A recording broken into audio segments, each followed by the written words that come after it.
So back to sharing my screen. Thank you all for your patience. This is the first time I've had a group this large, especially with media and everyone that's involved, but we're glad to have you all here. I am Kira Kroboff, and I can say that myself and all of the parents that are in this group were brought together by a petition and a pandemic.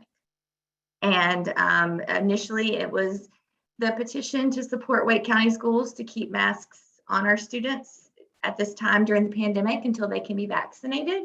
And we found that we sort of needed a community to come together and support our efforts in reaching out to the school board and reaching out to others, stakeholders and superintendents. And we all know how many levels there are of things that you need to reach out to.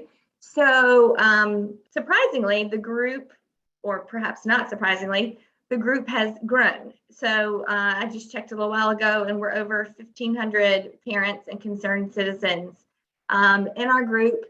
And what we are seeing is sort of a view of things that perhaps others outside don't see, because we are the parents and our students are the ones in the buildings, and we're the parents who are concerned for our students. And so before I go any further, let me tell you a little bit about me. I'm Kira. I sort of stumbled into this by starting a petition. I work at home. I run my own business in the web world. And currently I have 3 boys that are all doing virtual academy with NCVA, since I chose to pull them out of Wake County schools after trying to be in person this year and not feeling comfortable with the safety measures that were in place. So therefore, that's sort of my backstory. I want them to be back into Wake County schools. I'm a huge supporter of public schools, and that's why I'm continuing to do everything that we're doing, because we want to keep these kids safe. So that said, this is who we are. This is our group. We really are all about first masking, and now what additional safety measures that we are being told are necessary to really cut down and keep our kids safe and cut down on the spread of the virus within a packed school. And we're not seeing that happen. And the biggest issue that I saw specifically once traditional schools started, is that the school district said, okay, we're putting masking in place as required, and here are some other requirements or recommendations. Let me correct that, recommendations, such as outdoor eating, filtration systems for the classrooms, etc. And those were left up to the individual schools. The problem that became very blatantly obvious early on in our group is that some schools are doing this, some schools are not doing this. The school that we were with, took 9 days to get back to me when I was asking about lunch. Some schools have got parents who have fundraised their own money to get kids outside to eat. Some schools are sticking with strictly masks and not doing anything more. The problem here that we all feel as a collective group is the inequity. It's not fair. I should not feel that my child is more safe at his school than your child is at their school. And we're running into what feels like a lack of urgency with our school board and our school district, and did a little bit more research and saw that this exact scenario is taking place across the state. And so what we are doing now is bringing together, hopefully, policymakers, representatives, members of the State Board of Education, anyone who can help us as parents to get that funding and to protect our children at the highest level possible, and to do it in an equal manner across the board, across all schools. And it should not be that just because I can or cannot afford it, my child is or is not as safe as another. That is completely unacceptable in any situation. I do want to mention this group is not related in any way to politics whatsoever, one side or the other. We are parents, first and foremost. We believe that the safety and health and education of our children in this scenario, in a pandemic, when we're during a surge, politics does not even have a place in the discussion right now. Like, that should be off the table, and we should all be doing what we can to protect our community and our students. Just so you know, the slides that are in this presentation, as well as the recording, will be posted shortly after this presentation is over. I don't want to go into everything in great detail because I know time is limited, and I respect everyone's time who was willing to be here with us on a holiday prior to the school board meeting tomorrow. But I did want you to just look at a couple of statistics really quickly. And this slide here shows us, and this is the survey that we just did within our group and shared within friends and others within our schools. Have you contacted your school's administration to see improvement? A large percentage has said yes. And how do you feel that they've responded? And for the most part, they have been responsive. They may not have been able to fix things or know how to, but we don't want this to come down on the schools. We know the schools are doing the best job that they can, and that this has been placed on them unexpectedly, and they're doing what they can. So we just want to make that very clear. But then you change gears. How confident are you that the decisions by the Board of Education and the district are providing a safe environment? Not great. You go down below, how safe do you feel as a parent sending your child to school with 1 being not safe, 5 being very safe? Is that how you want your parents to feel going and sending their children to school? And when we have fought so hard for so many months to get our children back in school and to get learning again in person where we know it's best for them, but it has to be safe and it has to be equitable.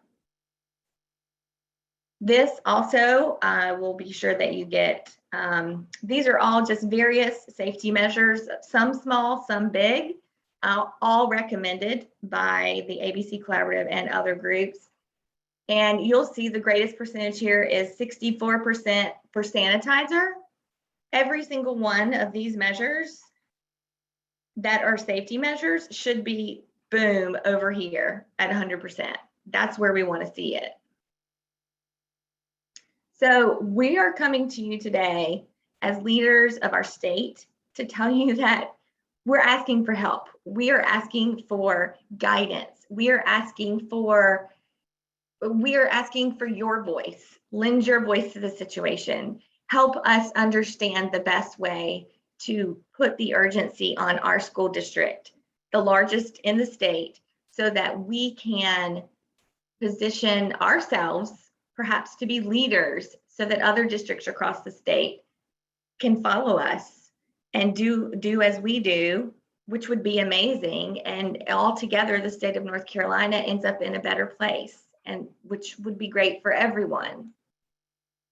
Speaking of the inequities, I just wanted to show you because visually it kind of impacts you a little bit more powerfully. These are the kind of emails our parents are receiving.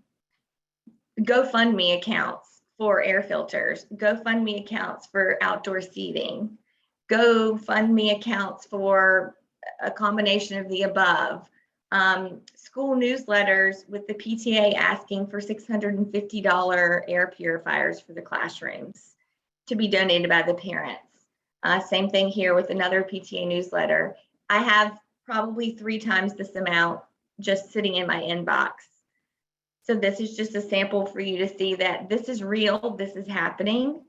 And so today, we are coming to you to tell you what we want to ask of the school district, and we would like to ask for all school districts across the state is the immediate funding for outdoor lunch, snack, and any unmasked time of our children. We want full funding, district-approved air filtration units for every classroom and any space that a child or a staff member or a teacher is occupying. And this is on top of masks. Masks should not go away. I think we all can agree on that at this point. And then the third thing seems like a no-brainer to me, is to opt into the testing program that has been offered by NCDHHS for regular testing and early detection, which also plays into sort of the inequity area, which will be talked about in just a moment. Just the convenience of having testing there on site would be huge. So I am going to pass it off to our great volunteer speakers from the group, sorry, who are each going to talk about our recommendations and our requests. And there are slides in here that go over sort of the pre-Delta variant ABC Collaborative's policy guidance and the post-Delta variant. And it I think any parent would tell you it feels like we went backwards as far as protective measures. And so we highlighted that, and you'll be able to see that in the deck when it's sent out to you. So I wanted to have it in here, but I'm not going to go over all of those slides right now. And first, I'm going to pass it off to, so you can see we have lots of data for you. I'm going to pass it off to Gab, who's going to talk about outdoor seating and unmasked accommodations. And I need to locate her in this long list and unmute her. There you go. Can you, there you go. Hi, everyone. My name is Gab. I am a Wake County parent. A tiny bit about me, I work in college access and education equity. So this is a topic that's near and dear to my heart, even outside of a pandemic, but definitely on my mind now. Also, personally, we have an immune compromised person in our bubble. So safety has been a top concern for us over the past 18 months. I'm going to briefly be talking about outdoor eating and lunch safety. So first, if you look at this slide, I pulled out some quotes from a lot of experts, but in summary, all of the experts, including the ABC Collaborative, who has collaborated with our state and Wake County specifically on COVID protocols, indicate that eating outdoors presents eating indoors, presents a significant risk, and that outdoor eating is the safest way to unmask. According to the ABC Collaborative, the majority of COVID clusters that happened in schools were traced back to times where mask compliance was low, like lunch. Also, research shows that mass indoor gatherings create significant transmission risk. And according to the CDC, they've said that being in a crowded restaurant puts you at higher risk for COVID. Now, we know schools aren't a restaurant, but there's little difference between a restaurant and a cafeteria when you think of capacity and the number of people who are going to be unmasked. And in a restaurant, at least the majority of the patrons are vaccine eligible. And right now, our students are not, for the vast majority. And even so, it's still unsafe to be unmasked in a large gathering. So science backs eating outdoors, and we ask for your support in backing that as well. On the right-hand side is an example of how quickly Delta can spread indoors. So please take a look at the diagram on the right. This is a real-life example of how one unmasked person can spread COVID in a space. I'm sure many of you have heard about the teacher in California who was unmasked for a period of time reading aloud to her class and subsequently spread COVID to 50% of the class. If this can happen when one person is unmasked indoors, even though all the students were masked, a cafeteria full of unmasked kids cannot be deemed as safe, especially when there's a safer option available to eat outside.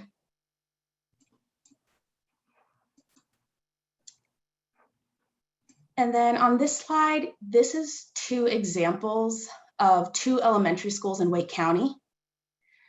School A has managed to secure picnic tables. Picnic mats were supplied by parents. And this school is also allowing parent volunteers to help teachers and staff facilitate outdoor eating. So this is really like an ideal lunch situation where kids are outside eating with less risk.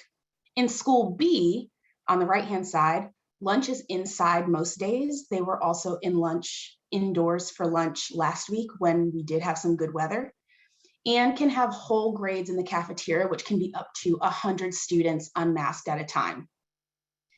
So given what the CDC, the ABC Collaborative, and experts across the state or across the country really have said, and given what we know to be true about Delta spread, we know that the kids in school B are less safe than the students at school A. And there are several examples of this across the state. By leaving schools to figure it out themselves, we create a state of inequity where highly resourced schools who can afford to hire more teacher assistants, who have active PTAs, and who have parents with the capacity to volunteer are more safe than their less resourced counterparts. And this will often significantly impact schools that have majority working class families, schools that are majority free and reduced lunch. And I saw a comment come in the chat about this, but some parents cannot afford to do all of these things or take time off of work to volunteer. So all students and all children, regardless of income, regardless of school funding and parental involvement in the school, deserve to be equally protected. Thank you. Next, we're going to move on to ventilation. Thanks to Erin. Erin, are you there? Yes, can you hear me? Yes, ma'am. Okay. Am I clicking my own slides or is I got it. You got it. I got it for Okay, you. good. Okay, my name is Erin DeFreitas. I am a mom of 4. One of my kids has asthma, and his asthma is so severe that he takes an immune altering medication to control it. I'm also a registered nurse, and my work experience includes an infectious disease unit and an intensive care. And my topic is ventilation, and I'm going to talk about on this slide about how COVID is spread. And so we have the droplets, which we're all familiar with, and it's the way that most of the original strain of COVID was spreading, contaminated hands, and then inhalation. So this is new. Delta is different because it can spread in this more airborne manner. Aerosolized infectious particles are so tiny they don't weigh enough to fall to the ground within the 6 feet. They become suspended in the air, sometimes for hours. People inhale them and become infected. The CDC describes this type of transmission occurring at much greater distances than 6 feet. And factors that increase this type of transmission would be being indoors, being in crowded spaces, inadequate ventilation, enclosed spaces, and prolonged exposure, which they define as greater than a few minutes. And so people simply should not be unmasked together indoors, such as our current lunch situation. Okay, next slide. So we are starting this fight with Delta at a disadvantage. Underfunding and overcrowding is something that we've been dealing with, and it's and we have an unhealthy air quality prior to COVID because of the underfunding and overcrowding. One teacher who asked me to remain anonymous relayed an ongoing issue with the school HVAC not working properly. She described her classroom as hot, humid, and having an odor of mold. My own asthmatic son missed 21 days of school the year COVID hit. His entire grade was in a mobile unit with a history of mold issues, and he visited the ER multiple times that year and was on many courses of steroids. Okay, next one, Kira. So ways to improve this. So we have a ton of public health agencies who recommend a layered approach for COVID prevention. And these include the CDC, the North Carolina Department of Health and Human Services, the American Academy of Pediatrics, the EPA, and the ABC Collaborative. And currently, Wake County has only one layer in place, which is mask, and we're very thankful to the board for keeping that. But improving ventilation is a crucial layer we ought to add immediately. This can be achieved through a combination of upgrading the HVAC systems, opening windows and doors, and portable HEPA air cleaners. Bringing outdoor air in is the best way to increase ventilation, and this can be done when temperatures are between 60 and 80 degrees without repercussions to the current HVAC systems. Districts ought to be making this policy. Another improvement would be to augment existing HVACs with time-tested portable HEPA air filters. Okay, next slide, Kira. Okay, so according to the Journal of the American Medical Association, most schools do not meet minimum suggested air changes per hour. That's a technical term, ACH. This is like how many times the air changes in an hour completely. And this is data from pre-COVID. And so this number should be at least 3.5 air changes per hour. And during COVID, we should be shooting for more like 4 to 6. And so portable HEPA filters can add another 4.5 air changes per hour. Okay, so next slide. So this is a study from the CDC that finds that portable units combined with masking reduce COVID exposure up to 90%. Even without masks, this reduction was up to 65%. Next slide. I think this is an important slide. I'm just okay. Going to say that. Yeah. I mean, that's a substantial increase in protection. Even if you look at the portable HEPA alone, if you think about the impact of that, if we had like inclement weather and they had to be eating indoors without masks, that's a better shot than without it. That's for sure. Okay, so thanks to the K-3 mandate, we have some classes larger than 40 students. Overcrowded rooms require more air changes per hour and better ventilation to maintain safety. So underfunding in North Carolina schools is now leading to real-life health consequences. In August alone, there were 515 COVID cases in Wake County schools. 59 of those, or 11%, were suspected to have been acquired at school. Okay, next slide. This is some quotes that I got from different parents and teachers about how they feel about being in school right now. Parents understand that Delta is spreading in schools. We want layered precautions. Wake County has designated an approved filter. We want every protection for our teachers and children, and we ought to have those filters in every room now. Thank you, Erin. Thanks. Well, we're going to pass it over to discuss screening. Hi, I'm Robert. I'm a dad of 2 elementary school students in the Wake County School District, and I'm also a research psychologist, data analyst, and I work in health technology. So the screening is a really important layer of a comprehensive COVID mitigation strategy. What you see on the screen, these are recommendations from the Department of Health and Human Services in North Carolina, which is also based on CDC guidance.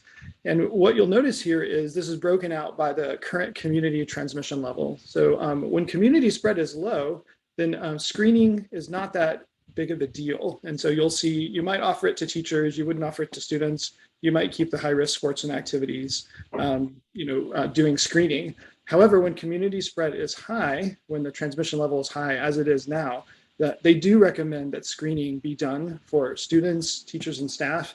And actually, they recommend to cancel the high-risk activities because of the danger. So if you go to the next slide, we'll look at why it's important to do screening to catch COVID infections. And what you'll, if you look at the literature, what you see is that it is true that actually most people who get infected with the coronavirus do experience symptoms. So most people actually do experience symptoms, but they actually don't experience symptoms right away. So it's possible to test positive for the virus, but actually not manifest symptoms until much later. And so by screening folks for an infection, then what you do is you catch those folks who are pre-symptomatic. That is, they're going to have symptoms, but they don't have symptoms right there. And you stop the chain of transmission. Now, there is a group of people, the best estimate of this is 1 in 5, who will never show symptoms. And so if you didn't have screening, and they didn't test themselves, they would have no idea that they're infected. And so what's important to know is that whether or not you feel symptoms actually you can be transmitting the virus to others. So this is why screening is an important layer. It's not perfect, and you might not actually have to screen everyone. If you go to the next slide, we have a lot of examples now that are being published of schools that have adopted this. So some early adopters of COVID screening. And so here's an example out of Utah. And I actually think this was interesting, both because they had good names, Test to Stay and Test to Play. Test to Play was for the high risk extracurricular activities. Test to Stay was to stay with in-person learning. And so what happened was basically when the school got to a certain threshold of cases, they were going to close and go back to virtual. And so they did a Test to Stay program where everybody in the school got tested. And then if you either test positive or you opted out, then you were home for 10 days. But those who tested negative could stay with in-person instruction.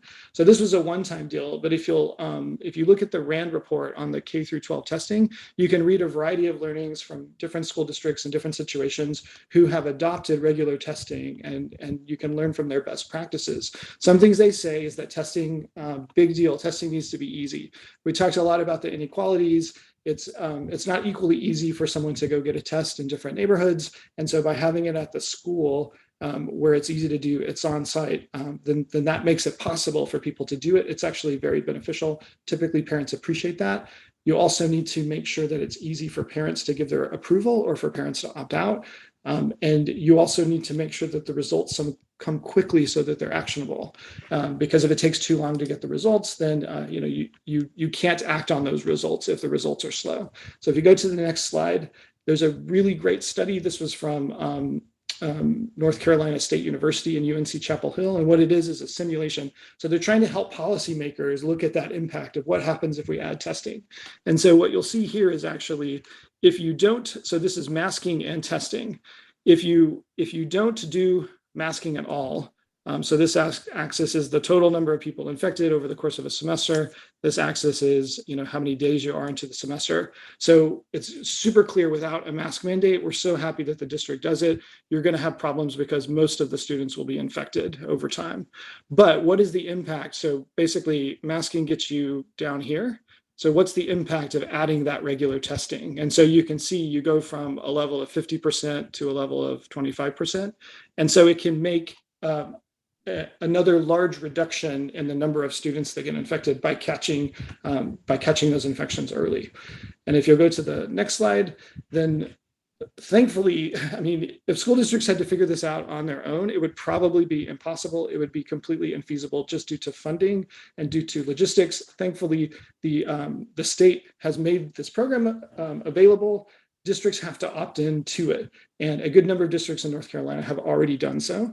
Now there are, and I don't want to make it sound like it's so easy just to, flip a switch. There's a lot of details that have to be worked out. Who gets tested? How often? Is it opt out? Is it opt in? How do you do the data reporting? How do you do the messaging to parents? So there are logistical details, but unlike other big challenges in K-12 education, the funding is there. And that makes it far easier for schools to sign up. So regular testing can have additive benefits in reducing school transmission on top of other public health measures such as masking, vaccination, ventilation, and testing catches those cases and stops transmission early. Another big thing that the RAND schools talked about is it provides that peace of mind that, as we looked at, is very much lacking for parents who don't feel it's safe sending their kids. That's another benefit to testing. And when community transmission is high, like now, it's recommended by CDC and the Department of Health and Human Services to perform regular testing, both of teachers, of staff, and students, and it's already paid for. So we still have time to sign up.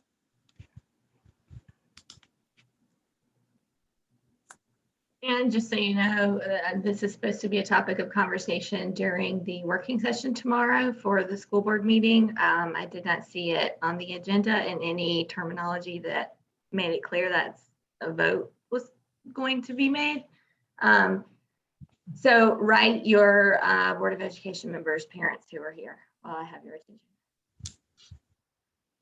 So now I'm going to pass it over to Susan because she has an important message to tie this all together and wrap us up. You got it, Susan? I got it. All right. Hi. Hi, my name is Susan Book, and I'm a parent advocate. I work with Save Our Schools NC, as well as the Communities for the Education of Every Child. I also have a 6th grader currently in Wake County Schools. No school system in the world was prepared for a global pandemic. However, when COVID hit, North Carolina schools were particularly ill prepared for what was to come.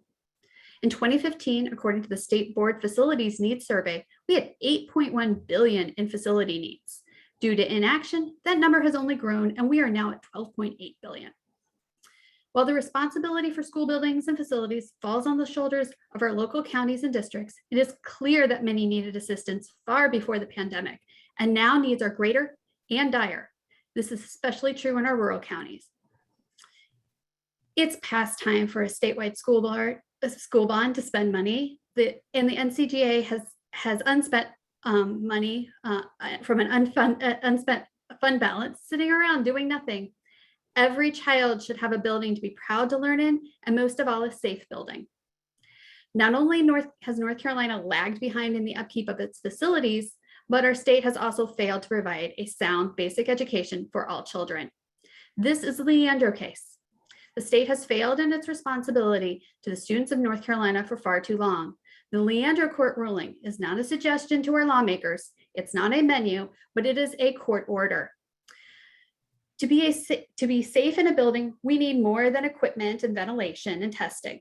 We need to hire and keep well-qualified teachers. We need bus drivers who are paid well and supported. We need adults in the building so that we can have different cohorts at lunch to make everything safe. By getting Leandro into the budget, we can provide a base for all of this to happen. Our schools didn't have a sound basic education going into a global pandemic.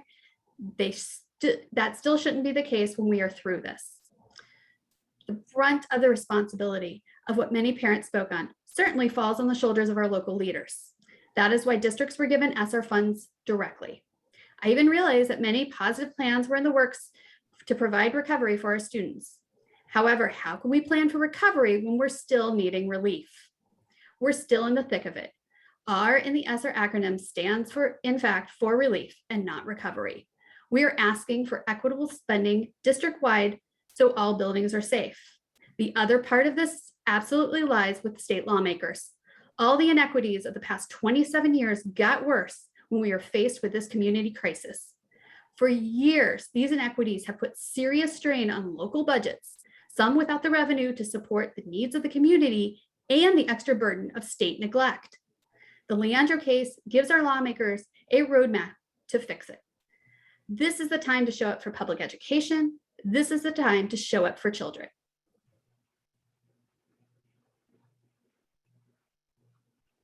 So in closing, thank you all for joining us. Thank you to all the many parents who are part of our fantastic group online, for just being here and giving us moral support and showing that we are a big group, and, you know, dare I say, we're the majority of how parents really feel about things.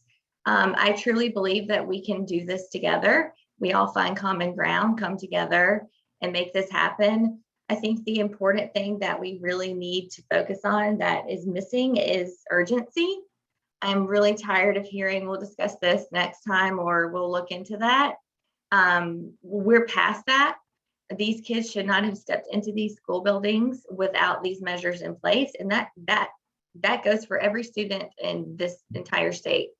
And with the funding that we know is there with the ESSER funds, yeah, like Susan said, the R stands for relief, not recovery. And we know that Wake County right now is planning to sort of earmark it for recovery efforts, or at least that's what we're told. And right now we need relief. We need our kids safe. We need our community safe. We need our first responders to not be going up and down my street constantly every single day. We need the hospitals to not be setting up beds in the lobby. We need people to stop the spread. And a lot of people like to think that, you know, one child gets sick, and thankfully children are not always impacted, you know, horrifically. But many are, and many of us have high risk members in our family. And that child, what that child is, we like to call them germ factories. You know, it spreads to the family, it spreads to grandma, it spreads to your pregnant mother, it spreads to your newborn, it spreads to your sibling, and on and on and on and on and on. And then we find ourselves where we are now. And quite frankly, you know, I personally am tired of waiting. I'm tired of waiting to see our kids be safe. I'm tired of parents scrambling to try and find money that they don't have right now to keep their kids safe from a pandemic when our leadership has the funding to do just that. So with that, I would like to have an opportunity for any of our guests, our policymakers, representatives, leaders who are here joining us. If you have any questions for us, I can't promise you that we'll know the answer, but we can find the answer and get it to you. The recording I will make available on YouTube as soon as it's available for me to upload. Media, if you have any requests for me, I know I've talked to most of you all today. That's my phone number there. You can send me a text and I'll help you out. And like I said, we'll also upload the slides from this presentation. And I cannot tell you how much it means to me that all of you guys were willing to take time out of your holiday to be here and to listen to us, because we're not just worried about our kids, we're worried about everybody, all the children, all of the community. We're worried about the state of where things are at. And it's really going to take, it's really going to take a lot of pressure or begging, or, you know, I don't know the answer. If I knew the answer, we would have already tried to have it fixed. So if you have any questions, please feel free to raise your hand with the little icon on Zoom. I'm going to stop sharing my screen so I can see if anyone has a question, or you can just, you know, wave like this so I know that you have a question. Okay. Are you there? You should be able to talk now, Rosa. Hold on, still can't hear you. Can you hit the mute button? There you go. Unmuted. Okay. There you go. Thank you very much for inviting me to this afternoon's, I guess, Zoom meeting. You know, I am very, very concerned about our kids and the safety of our kids. And as a legislator, I will continue to provide, hopefully, a safe learning environment for all of our children. And we do have the funds, and I'll keep fighting for adequate funding to ensure that our kids do have a safe environment. And thank you all for helping us. I think we're all like clapping on the screen. I don't know if you can see us. Yeah. Thank you all for wanting to help keep our kids safe. Thank you.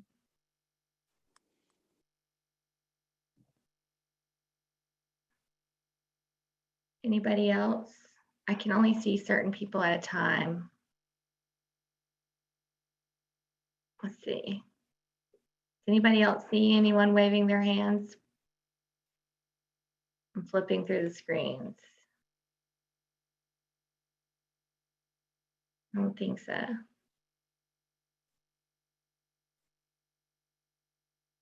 Oh, there's one. Okay, Sarah, unmute. You're unmuted. Hey, how are you doing? Good.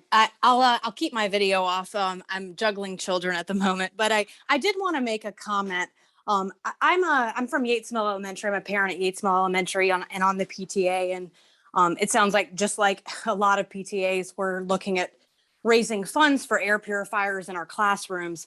I want to say though that I reached out to Dr. Martin about the air purifiers, and he mentioned that it had been evaluated and they deemed that they would add little value.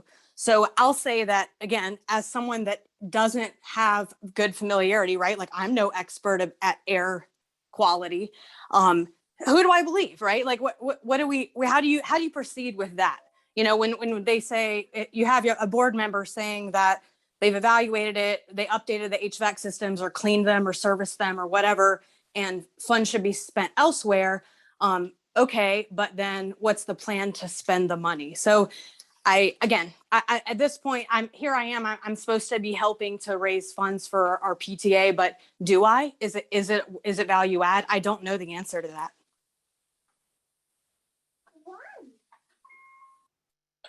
Erin, do you want to comment? So my comment would be believe the science. Yeah. And I know Dr. Martin has multiple information coming at him from different places.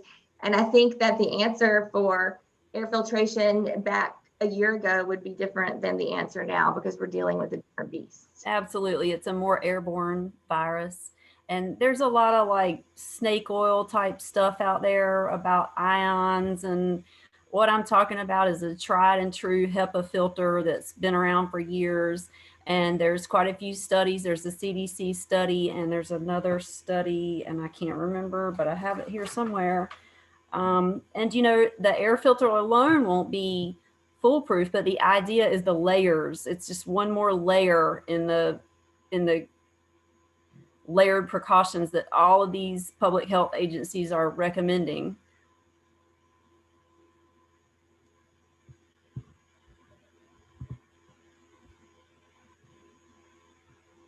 I have another. Sarah, did you have something else, or I'm going to unmute Joseph. Thanks, Kira. Yeah, so Joe DeCarlos here. I'm a professor at NC State, and I just want to emphasize the importance of air filtration. So I'm not an expert in air quality, but I have colleagues that are, and we've talked a lot about this. The HEPA filters would help tremendously. Improved ventilation would help. So, you know, doing things like opening windows. Now, we were told that the county did upgrade, basically increase the ventilation rate and installed MERV 13 filters, but I've seen no performance data. So we have no idea what the baseline is in terms of this performance. So we need HEPA filters. There's also alternative do-it-yourself designs. There's a Corsi Rosenthal box that you can build out of basically these MERV 13 filters and a box fan. And for whatever reason, the county has basically punted on that, and they won't allow it, ostensibly because it's not UL listed, even though it's been tested by Underwriters Laboratories. And that would be 1/5 of the cost of a HEPA filter with almost the same performance. So I have all sorts of questions about what we can do, and it's been a little bit frustrating to figure out who to communicate with, and in terms of moving some of these things forward. That's it. I thank you so much for being here and for that insight. And I think we all have had the same frustration with who to communicate with about what, because there's so many different channels and each one covers different parts. I also did hear the same thing about the MERV filters that had been placed and would continue to be put in place. But that doesn't solve the issue of filtrating the air in a single classroom and keeping it circulating and cleaned the way we need to. And again, Erin, did you have something to say in response? I thought you were raising your hand. Okay, go for it. I just want to say that the MERV filters, that's a systemic filter that's in the system, the building. The separate HEPA portable filters will be in each room, and the MERV filter doesn't really increase the speed at which the air is changing over. It does filter, but we need to be increasing the air changes per hour to get rid of the particles quicker. That's all I had to say about that. Okay. I want to make sure that this doesn't turn into a big discussion of us amongst the parents, because we can have that separate Zoom conversation later. I just want to make sure that those that we have invited to hear our presentation and to help us representatives and policymakers have a chance to ask their questions. I know the media needs to get off and get ready for the 5 o'clock news, and we want them to talk all about this. So we want to definitely give them a chance to log off and do what they need to do. So if you're a parent, that wants to make a comment, we can have a separate total parent sesh about that. But I just want to give everyone else the opportunity to speak that was invited. So if that is no one, then I don't know individual people's name of all the different people who are invited. So I don't want to assume. I know, Jenna, we've been talking, so we can talk and set up a parent thing. I think it's a great platform for us to all speak. But I want to be respectful of everyone's time.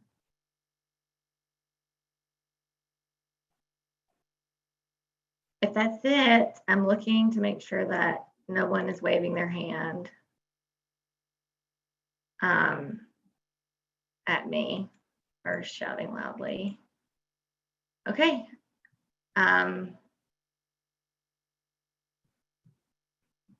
I think we all need current data off of, I think everyone needs the current data from ABC Collaborative and everyone, the Wake County and all of the above. So anything that anyone can do to help us and everything we're trying to do here, we would greatly appreciate, and I appreciate your time. And if you have any questions, feel free to reach out. Thank you. Have a great afternoon. Happy Labor Day.